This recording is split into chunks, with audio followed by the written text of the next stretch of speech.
ನಮಸ್ಕಾರ ಸ್ನೇಹಿತರೆ, ಎಲ್ಲರಿಗೂ ಪಿಕೆವಿ ಕನ್ನಡ ಯೂಟ್ಯೂಬ್ ಚಾನೆಲ್ಗೆ ಸ್ವಾಗತ ಸುಸ್ವಾಗತ. ಇಲ್ಲಿ ರಾಜ್ಯದ ಮಹಿಳೆಯರಿಗೆ ರಾಜ್ಯ ಸರ್ಕಾರವು ಭರ್ಜರಿ ಬಂಪರ್ ಗುಡ್ ನ್ಯೂಸ್ ಅನ್ನು ಕೊಟ್ಟಿರುವಂತದ್ದು. ಹೌದು ಸ್ನೇಹಿತರೆ, ಇಲ್ಲಿ ಯಾವೆಲ್ಲ ಮಹಿಳೆಯರು ಹಣ ಬಂದಿಲ್ಲ ಅಂತ ವೇಟ್ ಮಾಡ್ತಿದ್ರು, ಇಲ್ಲಿ ರಾಜ್ಯ ಸರ್ಕಾರ ಬಿಗ್ ಅಪ್ಡೇಟ್ಸ್ ಅನ್ನು ಕೊಟ್ಟಿದೆ. ಹೌದು ಸ್ನೇಹಿತರೆ, ಇವತ್ತು ಗುರುವಾರ ತಾರೀಕು 10ರಂದು ನಿಮ್ಮ ಖಾತೆಗಳಿಗೆ ಗೃಹಲಕ್ಷ್ಮಿ ಯೋಜನೆಯ 19ನೇ ಕಂತಿನ ಹಣದ ಜೊತೆಗೆ ಬಾಕಿ ಇರುವಂತಹ 12ನೇ ಕಂತಿನ ಹಣ ಗುರುವಾರ ನಿಮ್ಮ ಬ್ಯಾಂಕಿನ ಅಕೌಂಟ್ಗೆ ಜಮಾ ಆಗುವಂತದ್ದು. ಇದರ ಜೊತೆಗೆ ಮಾರ್ಚ್ ತಿಂಗಳ 20ನೇ ಕಂತಿನ ಹಣದ ಬಗ್ಗೆ ಕೂಡ ಸಚಿವೆ ಲಕ್ಷ್ಮಿ ಹೆಬ್ಬಾಳ್ಕರ್ ಅವರು ಭರ್ಜರಿ ಬಂಪರ್ ಗುಡ್ ನ್ಯೂಸ್ ಅನ್ನು ಕೊಟ್ಟಿರುವಂತದ್ದು. ಅದೇನು ಅಂತ ಕಂಪ್ಲೀಟ್ ಮಾಹಿತಿ ಈ ಒಂದು ವಿಡಿಯೋದಲ್ಲಿ ನಿಮಗೆ ಸಿಗುತ್ತೆ. ಇಲ್ಲಿ ಖುದ್ದಾಗಿ ಸಚಿವೆ ಲಕ್ಷ್ಮಿ ಹೆಬ್ಬಾಳ್ಕರ್ ಅವರೇ ಗೃಹಲಕ್ಷ್ಮಿ ಯೋಜನೆಯ 19ನೇ ಕಂತಿನ ಹಣದಲ್ಲಿ ಬಹು ದೊಡ್ಡ ಬದಲಾವಣೆಯನ್ನು ಮಾಡಿ ರಾಜ್ಯದ ಗೃಹಲಕ್ಷ್ಮಿಯರಿಗೆ ಭರ್ಜರಿ ಬಂಪರ್ ಗುಡ್ ನ್ಯೂಸ್ ಅನ್ನು ಕೊಟ್ಟಿದ್ದಾರೆ. ಹೌದು ಸ್ನೇಹಿತರೆ, ಗುರುವಾರ ತಾರೀಕು 10ರಂದು ಗೃಹಲಕ್ಷ್ಮಿ ಯೋಜನೆಯ 19ನೇ ಕಂತಿನ ಹಣದ ಜೊತೆಗೆ ಬಾಕಿ ಇರುವಂತಹ 17 ಮತ್ತು 12ನೇ ಕಂತಿನ ಹಣ ಒಟ್ಟು 600 ರೂಪಾಯಿ ಹಣ ಈ 27 ಜಿಲ್ಲೆಯ ಮಹಿಳಾ ಬ್ಯಾಂಕಿನ ಅಕೌಂಟ್ಗೆ ಜಮಾ ಆಗಲಿದೆ. ಸೊ ಹಾಗಾದ್ರೆ ಆ ಜಿಲ್ಲೆಗಳು ಯಾವುವು? ಸಚಿವೆ ಲಕ್ಷ್ಮಿ ಹೆಬ್ಬಾಳ್ಕರ್ ಅವರು 12ನೇ ಕಂತಿನ ಹಣವನ್ನು ಬಿಡುಗಡೆ ಮಾಡಿ 19ನೇ ಕಂತಿನ ಹಣ ಯಾವಾಗ ಬಿಡುಗಡೆ ಆಗುತ್ತೆ, ಹಾಗೆ ಈ 19ನೇ ಕಂತಿನ ಹಣದಲ್ಲಿ ಬಂದಿರುವ ಲೇಟೆಸ್ಟ್ ಬಿಗ್ ಅಪ್ಡೇಟ್ಸ್ ಏನು ಎನ್ನುವ ಕಂಪ್ಲೀಟ್ ಮಾಹಿತಿಯಲ್ಲಿ ಲೈವ್ ಆಗಿ ನಾನು ನಿಮಗೆ ತಿಳಿಸ್ಕೊಡ್ತೀನಿ. ಸೊ ಇಲ್ಲಿ ಯಾವೆಲ್ಲ ಮಹಿಳೆಯರು 16ನೇ ಕಂತಿನ ಹಣ ಬಂದಿಲ್ಲ, 17ನೇ ಕಂತಿನ ಹಣ ಬಂದಿಲ್ಲ, 15ನೇ ಕಂತಿನ ಹಣ ಬಂದಿಲ್ಲ ಅಂತ ದಿನಾಲು ಪ್ರಶ್ನೆನೇ ಮಾಡ್ತಿದ್ದ ಮಹಿಳೆಯರು ಈ ವಿಡಿಯೋವನ್ನು ಮಿಸ್ ಮಾಡಲೇಬೇಡಿ. ಯಾಕಂದ್ರೆ ಈ ಒಂದು ವಿಡಿಯೋದಲ್ಲಿ ಇಂಪಾರ್ಟೆಂಟ್ ಅಂದ್ರೆ ಅತಿ ಇಂಪಾರ್ಟೆಂಟ್ ಅಪ್ಡೇಟ್ಸ್ ಬಂದಿರುವಂತದ್ದು. ಸೊ ಬನ್ನಿ, ಲೇಟ್ ಮಾಡೋದು ಬೇಡ, ವಿಡಿಯೋವನ್ನು ಶುರು ಮಾಡೋಣ. ಅದಕ್ಕಿಂತ ಮುಂಚೆ ನೀವಿನ್ನು ಪಿಕೆವಿ ಕನ್ನಡ ಯೂಟ್ಯೂಬ್ ಚಾನಲ್ಗೆ ಸಬ್ಸ್ಕ್ರೈಬ್ ಮಾಡಿಲ್ಲ ಅಂದ್ರೆ ದಯವಿಟ್ಟು ಇಲ್ಲಿ ಕಾಣುವಂತಹ ಸಬ್ಸ್ಕ್ರೈಬ್ ಬಟನ್ ಪ್ರೆಸ್ ಮಾಡಿಕೊಳ್ಳಿ. ಹಾಗೆ ಪಕ್ಕದಲ್ಲಿ ಬರುವಂತಹ ಬೆಲ್ ಬಟನ್ ಒತ್ತಿ. ಸೊ ನಾವು ಯಾವುದೇ ಒಂದು ವಿಡಿಯೋವನ್ನು ಅಪ್ಲೋಡ್ ಮಾಡಿದಾಗ ನೀವು ನೋಡಬಹುದು. ಹೌದು ಸ್ನೇಹಿತರೆ, ಇಲ್ಲಿ ರಾಜ್ಯ ಸರ್ಕಾರ ನಾಳೆ ಬಾಕಿ ಉಳಿದಿರುವ ಎಲ್ಲ ಮಹಿಳೆಯರಿಗೆ ಅಂದ್ರೆ ಈ 27 ಜಿಲ್ಲೆಯ ಮಹಿಳಾ ಬ್ಯಾಂಕಿನ ಅಕೌಂಟ್ಗೆ ಒಟ್ಟಾರೆ 6720 ರೂಪಾಯಿ ಹಣವನ್ನು ಜಮಾ ಮಾಡ್ತಿದ್ದಾರೆ. ಯಾರಿಗೆಲ್ಲ 17 ಮತ್ತು 12ನೇ ಕಂತಿನ ಹಣ ಬಂದಿಲ್ವೋ ಅವರಿಗೆ 19ನೇ ಕಂತಿನ ಹಣದಲ್ಲಿ ಬಹು ದೊಡ್ಡ ಬದಲಾವಣೆ ಮಾಡಿ ರಾಜ್ಯ ಸರ್ಕಾರ ಇದೀಗ ರಾಜ್ಯದ ಮಹಿಳೆಯರಿಗೆ ಭರ್ಜರಿ ಬಂಪರ್ ಗುಡ್ ನ್ಯೂಸ್ ಅನ್ನು ಕೊಡಲು ರೆಡಿ ಆಗಿದ್ದಾರೆ. ಒಟ್ಟು 6720 ರೂಪಾಯಿ ಹಣ ಜಮಾ ಆಗಲಿದೆ. ಅಂದ್ರೆ ಇಲ್ಲಿ ಗೃಹಲಕ್ಷ್ಮಿ ಯೋಜನೆಯ ಹಾಗೂ ಅನ್ನಭಾಗ್ಯದ ಫಲಾನುಭವಿಗಳಿಗೆ ರಾಜ್ಯ ಸರ್ಕಾರ ಭರ್ಜರಿ ಬಂಪರ್ ಗುಡ್ ನ್ಯೂಸ್ ಅನ್ನು ಕೊಟ್ಟಿರುವಂತದ್ದು. ಗೃಹಲಕ್ಷ್ಮಿ ಯೋಜನೆಯ 400 ರೂಪಾಯಿ ಹಣ ಅಂದ್ರೆ ಫೆಬ್ರವರಿ ಮತ್ತು ಮಾರ್ಚ್ ತಿಂಗಳ 400 ರೂಪಾಯಿ ಹಣ ಜೊತೆಗೆ ಅನ್ನಭಾಗ್ಯದ ಅಕ್ಕಿ ಹಣ ಏನು ಪೆಂಡಿಂಗ್ ಇತ್ತು 2720 ರೂಪಾಯಿ ಒಟ್ಟಿಗೆ ಸೇರಿ 6720 ರೂಪಾಯಿ ಹಣ ನಿಮ್ಮ ಬ್ಯಾಂಕ್ ಖಾತೆಗಳಿಗೆ ಈ 27 ಜಿಲ್ಲೆಯ ಮಹಿಳೆಯರ ಬ್ಯಾಂಕಿನ ಅಕೌಂಟ್ಗೆ ನಾಳೆ ಹಣ ಜಮಾ ಆಗುವಂತದ್ದು. ಯಾವೆಲ್ಲ ಮಹಿಳೆಯರು ಹಣ ಬಂದಿಲ್ಲ ಅಂತ ವೇಟ್ ಮಾಡ್ತಿದ್ರು, ಸೊ ನೀವೆಲ್ಲ ಗಮನಿಸಬೇಕಾದ ಅತಿ ಇಂಪಾರ್ಟೆಂಟ್ ಮಾಹಿತಿ ಏನಪ್ಪಾ ಅಂದ್ರೆ ಗೃಹಲಕ್ಷ್ಮಿ ಯೋಜನೆಯ ಹಣವನ್ನು ಪಡ್ಕೋಬೇಕಾದ್ರೆ ಇನ್ನು ಮುಂದೆ ಈ 5 ಹೊಸ ನಿಯಮವನ್ನು ಕಡ್ಡಾಯವಾಗಿ ಪಾಲನೆ ಮಾಡಲೇಬೇಕು. ಹೌದು ಸ್ನೇಹಿತರೆ, ಇದೀಗ ರಾಜ್ಯ ಸರ್ಕಾರ ಈಗ ಜಾರಿಗೆ ತಂದಿರುವ ಈ 5 ನಿಯಮದ ಪ್ರಕಾರ ಇನ್ನು ಮುಂದೆ ಇಲ್ಲಿ 1,28,000 ಮಹಿಳಾ ಬ್ಯಾಂಕಿನ ಅಕೌಂಟ್ಗೆ ಗೃಹಲಕ್ಷ್ಮಿ ಯೋಜನೆಯ ಯಾವುದೇ ಕಂತುಗಳ ಹಣ ಜಮಾ ಆಗುವುದಿಲ್ಲ.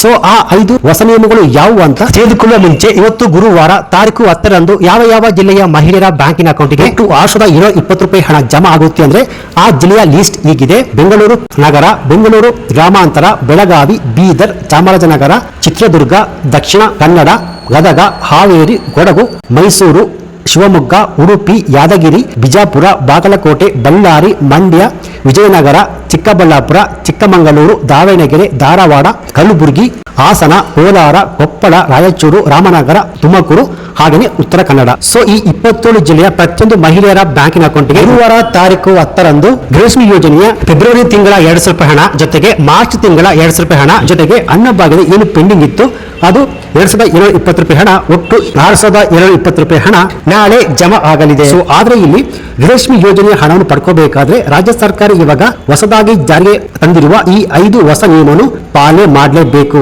ಸೊ ಇಲ್ಲಂದ್ರೆ ನಿಮ್ಮ ಬ್ಯಾಂಕಿನ ಅಕೌಂಟ್ಗೆ ಗೃಹಲಕ್ಷ್ಮಿ ಯೋಜನೆ ಹಣ ಜಮಾ ಆಗುವುದಿಲ್ಲ ಅಂತ ರಾಜ್ಯ ಸರ್ಕಾರ ಖಡಕ್ ಆಗಿ ಹೇಳಿರುವಂತದ್ದು. ಸೊ ಹಾಗಾದ್ರೆ ಆ 5 ಹೊಸ ನಿಯಮಗಳು ಯಾವುವು ಅಂದ್ರೆ ಸ್ನೇಹಿತರೆ, ಇಲ್ಲಿ ಮೊದಲನೆಯ ನಿಯಮ, ಇಲ್ಲಿ ಆಧಾರ್ ಕಾರ್ಡ್ ಇರುವ ಪ್ರತಿಯೊಬ್ಬ ಮಹಿಳೆಯರು ಕೂಡ ತಮ್ಮ ಆಧಾರ್ ಕಾರ್ಡ್ ಅನ್ನು ರೇಷನ್ ಕಾರ್ಡ್ ಆಗಿನ ಬ್ಯಾಂಕಿನ ಅಕೌಂಟ್ಗೆ ಲಿಂಕ್ ಮಾಡಬೇಕು. ಹಾಗೆಯೇ ಆಧಾರ್ ಕಾರ್ಡ್ಗೆ ಮೊಬೈಲ್ ನಂಬರ್ನ ಲಿಂಕ್ ಮಾಡಬೇಕು. ಯಾಕೆಂದ್ರೆ ರಾಜ್ಯ ಸರ್ಕಾರ ಡಿಬಿಟಿ ಮೂಲಕ ಮಹಿಳೆಯ ಅಕೌಂಟ್ಗೆ ಹಣವನ್ನು ಜಮಾ ಮಾಡುವುದರಿಂದ ತಮ್ಮ ಆಧಾರ್ ಕಾರ್ಡ್ಗೆ ಲಿಂಕ್ ಆಗಿರುವಂತಹ ಮೊಬೈಲ್ ನಂಬರ್ ಮೂಲಕವೇ ರಾಜ್ಯ ಸರ್ಕಾರ ಡಿಬಿಟಿ ಮೂಲಕ ಮಹಿಳೆಯ ಅಕೌಂಟ್ಗೆ ಹಣ ಜಮಾ ಆಗುವಂಥದ್ದು. ಸೊ ಆ ಮೊಬೈಲ್ ನಂಬರ್ ಯಾವೆಲ್ಲ ಬ್ಯಾಂಕಿನ ಅಕೌಂಟ್ಗೆ ಲಿಂಕ್ ಆಗಿದೆಯೋ ಆ ಬ್ಯಾಂಕಿನ ಅಕೌಂಟ್ಗೆ ನೇರವಾಗಿ ಡಿಬಿಟಿ ಮೂಲಕ ಹಣ ಜಮಾ ಆಗುವಂಥದ್ದು. ಸೊ ಯಾವ ಮಹಿಳೆಯರ ಮೊಬೈಲ್ ನಂಬರು ಆಧಾರ್ ಕಾರ್ಡ್ ಮತ್ತೆ ಬ್ಯಾಂಕಿನ ಅಕೌಂಟ್ಗೆ ಲಿಂಕ್ ಆಗಿಲ್ವೋ ಅವರಿಗೆ ಗೃಹಲಕ್ಷ್ಮಿ ಯೋಜನೆ ಹಣ ಜಮಾ ಆಗೋದಿಲ್ಲ ಸ್ನೇಹಿತರೆ. ಎರಡನೇ ನಿಯಮ ಏನಪ್ಪಾ ಅಂದ್ರೆ ರೇಷನ್ ಕಾರ್ಡ್ ಮತ್ತೆ ಆಧಾರ್ ಕಾರ್ಡ್ ಲಿಂಕ್. ಹೌದು ಸ್ನೇಹಿತರೆ, ಇಲ್ಲಿ ರೇಷನ್ ಕಾರ್ಡ್ ನ ಮುಖ್ಯಸ್ಥೆಯ ಆಧಾರ್ ಕಾರ್ಡ್ ರೇಷನ್ ಕಾರ್ಡ್ಗೆ ಲಿಂಕ್ ಆಗಿದ್ರೆ ಸಾಕಾಗುವುದಿಲ್ಲ. ಹೌದು, ರೇಷನ್ ಕಾರ್ಡ್ ನಲ್ಲಿ ಇರುವ ಪ್ರತಿಯೊಬ್ಬ ಸದಸ್ಯರ ಆಧಾರ್ ಕಾರ್ಡ್ ಕಡ್ಡಾಯವಾಗಿ ರೇಷನ್ ಕಾರ್ಡ್ಗೆ ಲಿಂಕ್ ಆಗಿರಲೇಬೇಕು. ಸೊ ಹೌದು ಸ್ನೇಹಿತರೆ, ಇಲ್ಲಿ ರೇಷನ್ ಕಾರ್ಡ್ ಮುಖ್ಯಸ್ಥೆಯ ಆಧಾರ್ ಕಾರ್ಡ್ ರೇಷನ್ ಕಾರ್ಡ್ಗೆ ಲಿಂಕ್ ಆಗಿದ್ರೆ ಸಾಕಾಗೋದಿಲ್ಲ.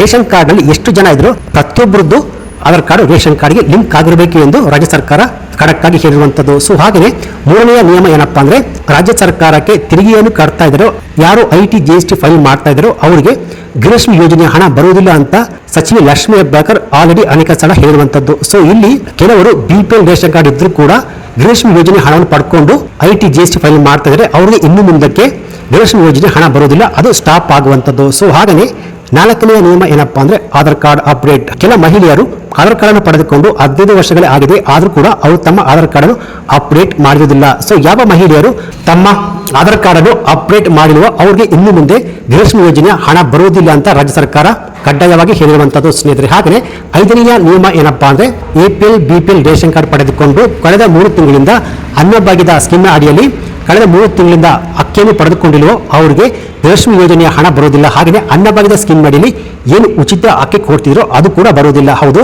ಯಾರು ರೇಷನ್ ಕಾರ್ಡ್ ಇದ್ರೂ ಕೂಡ ಕಳೆದ 3 ತಿಂಗಳಿಂದ ತಮ್ಮ ಹತ್ತಿರದ ನ್ಯಾಯಬೆಲೆ ಅಂಗಡಿಯಲ್ಲಿ ಅಕ್ಕಿಯನ್ನು ಪಡೆದುಕೊಂಡಿರುವ ಅವರಿಗೆ ಇನ್ನು ಮುಂದಕ್ಕೆ ಅನ್ನಭಾಗ್ಯದ ಸ್ಕೀಮ್ ಅಡಿಯಲ್ಲಿ ಅಕ್ಕಿ ಜೊತೆಗೆ ಗೃಹಲಕ್ಷ್ಮಿ ಯೋಜನೆ ಹಣ ಕೂಡ ಬರುವುದಿಲ್ಲ ಎನ್ನುವ ಮಾಹಿತಿ ಲಭ್ಯವಾಗಿರುವಂತದ್ದು. ಸೊ ಈ 5 ನಿಯಮಗಳ ಪ್ರಕಾರ ಇವಾಗ ಆಲ್ರೆಡಿ 1,28,000 ಮಹಿಳೆಯರಿಗೆ ಗೃಹಲಕ್ಷ್ಮಿ ಯೋಜನೆ ಹಣ ಆಲ್ರೆಡಿ ರದ್ದಾಗಿರುವಂತದ್ದು. ಇಲ್ಲಿ ಗುರುವಾರ ತಾರೀಕು 10ರಂದು ನಿಮ್ಮ ಬ್ಯಾಂಕಿನ ಅಕೌಂಟ್ಗೆ ಒಟ್ಟು 6,720 ರೂಪಾಯಿ ಹಣ ಜಮಾ ಆಗುವಂತದ್ದು. ಅಂದ್ರೆ ಗೃಹಲಕ್ಷ್ಮಿ ಯೋಜನೆಯ 4 ಲಕ್ಷ ರೂಪಾಯಿ ಹಣ, ಅಂದ್ರೆ ಫೆಬ್ರವರಿ ಮತ್ತು ಮಾರ್ಚ್ ತಿಂಗಳ 4 ಲಕ್ಷ ರೂಪಾಯಿ ಹಣ ಜೊತೆಗೆ ಅನ್ನಭಾಗ್ಯದ ಏನು ಪೆಂಡಿಂಗ್ ಇತ್ತು ಅಕ್ಕಿ ಹಣ ಒಟ್ಟಾರೆ ಅದು ಸೇರಿ ಒಟ್ಟಾರೆ ನಿಮ್ಮ ಬ್ಯಾಂಕ್ ಖಾತೆಗಳಿಗೆ 6,720 ರೂಪಾಯಿ ಹಣ ಜಮಾ ಆಗಲಿದೆ. ಸೊ ಇದಾಗಿತ್ತು ಇವತ್ತಿನ ಗೃಹಲಕ್ಷ್ಮಿ ಯೋಜನೆ ಸಂಬಂಧಪಟ್ಟಂತೆ ಬಂದಿರುವ ಲೇಟೆಸ್ಟ್ ಅಪ್ಡೇಟ್ಸ್ ಮಾಹಿತಿ. ಸೊ ಈ ಮಾಹಿತಿ ನಿಮಗೆ ಇಷ್ಟ ಆಗಿದ್ರೆ ಈ ವಿಡಿಯೋಗೆ ಲೈಕ್ ಕೊಟ್ಟು ಈ ವಿಡಿಯೋವನ್ನು ಗೃಹಲಕ್ಷ್ಮಿ ಯೋಜನೆ ಹಣವನ್ನು ಪಡೆಯುತ್ತಿರುವ ಎಲ್ಲ ಮಹಿಳೆಯರಿಗೆ ನಿಮ್ಮ ಫೇಸ್ಬುಕ್ ವಾಟ್ಸ್ಆಪ್ ಮೂಲಕ ಈ ವಿಡಿಯೋವನ್ನು ಶೇರ್ ಮಾಡಿ. ಹಾಗೆಯೇ ಇದೇ ರೀತಿಯಾದ ಸರ್ಕಾರಿ ಮಾಹಿತಿಗಳಿಗೆ ಕೂಡಲೇ PKV ಕನ್ನಡ ಯೂಟ್ಯೂಬ್ ಚಾನಲ್ಗೆ ಸಬ್ಸ್ಕ್ರೈಬ್ ಮಾಡಿಕೊಳ್ಳಿ, ಸಪೋರ್ಟ್ ಮಾಡಿ.